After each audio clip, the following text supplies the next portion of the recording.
Should a faculty member be forced to join a union if he or she doesn't want to? Well, that question is at the heart of a case that nearly 24 public policy groups across the country, including the John Locke Foundation, want the U.S. Supreme Court to take up. Jon Guze is Director of Legal Studies at the Locke Foundation. He joins us now to talk about this friend of the court brief to which the John Locke Foundation has signed on. John, welcome to the program. Thank you, Donna. So first of all, this is a workers' rights case here that we're talking about. So what has caught your eye and the eye of this organization, the Locke Foundation, about this case? Well, the issue, as you said, is whether or not a public employee like Dr. Reisman can be forced to join a union and have them represent him and represent his interests in negotiations with the state against his will. If he doesn't even agree with what the union is doing, if he believes that the union is making statements that will be taken as if they are his statements, but he doesn't agree with them. That's what is at the heart of this case. Well, evidently, this is a very serious situation to him because he is now part of this big case that is making its way through the federal court system. Give us a little bit of sense of what his situation is. He's in the state of Maine, I believe? Yes, well, his situation, and it's one that he has in common with public employees all over the country. The state has agreed to let a certain union represent these people, and whether or not, even, as long as a certain number vote to be represented by this union, then they all have to be represented by the union. That's the problem for Dr. Reisman because he doesn't agree with what the union is trying to accomplish. Tell us about the brief that we've signed on to. Essentially, what is the statement that it makes? We want the Supreme Court to take this up. It's been submitted to the court, but of course the court has discretion about which cases it hears. And in this case, we think it's an important enough issue that they ought to take it up. It's been bouncing around the lower courts for a long time.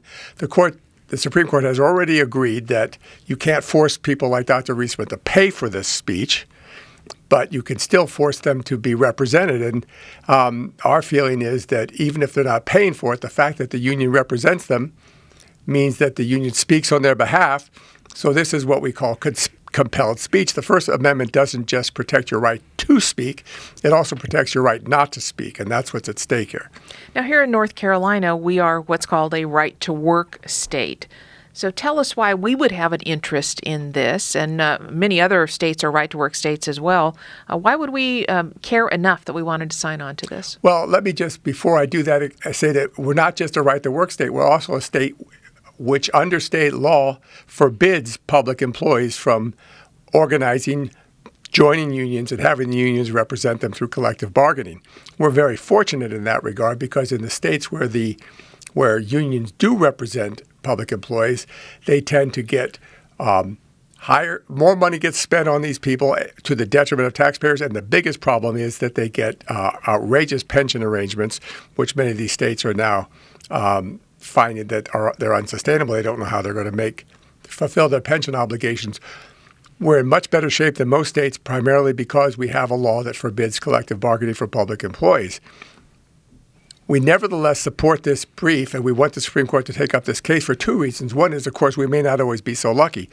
There are plenty of people on the left, plenty of Democrats who as well as their supporters in the public employee arena who would love to see the law changed. We might one day get to the point in North Carolina where we do have public employee unions. And in that case, this will be directly relevant to us. But more than that, there's a principle at stake here. It's the First Amendment to the Constitution.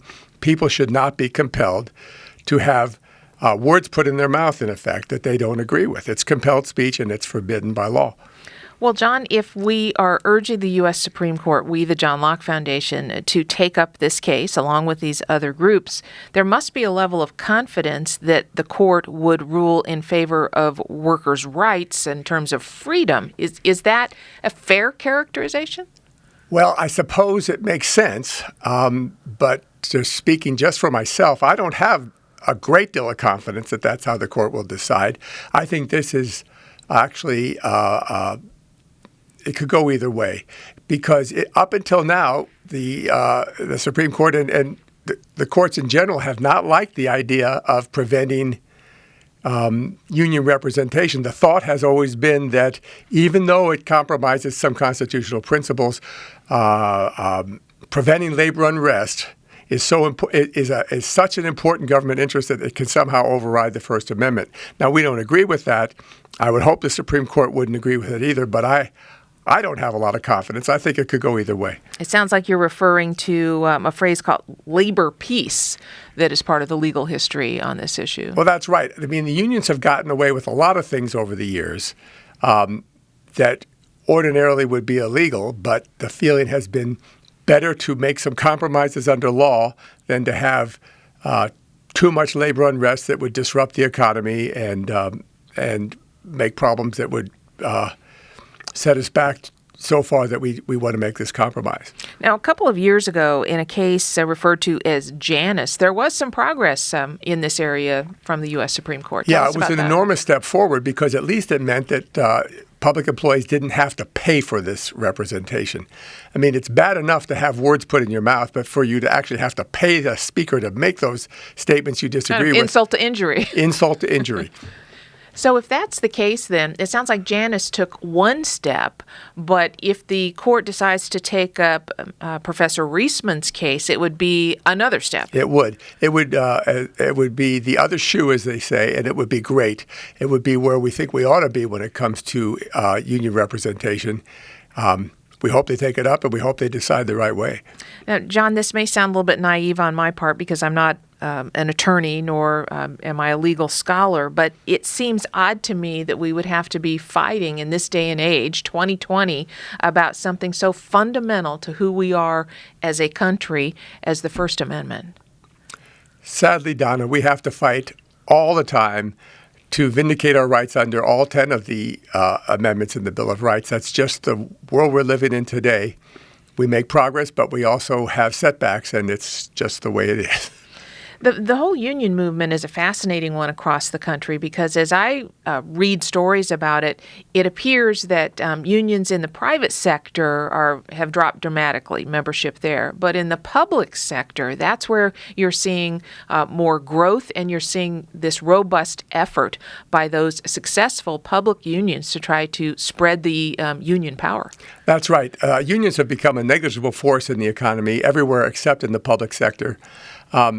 And it's this collusion between the public employees and the unions and the legislatures, frankly, to the expense of the taxpayers and the public that we need to prevent. And that's why we hope the court will take up this case. Friend of the court brief, amicus brief. It's not the first time that the Jon Locke Foundation has signed on to one. What role do they play when it comes to the U.S. Supreme Court considering what to do, whether to take up a case or not? Well, they have a lot of persuasive impact, I think, especially when there are many amici or when there are many who join a brief as this one does.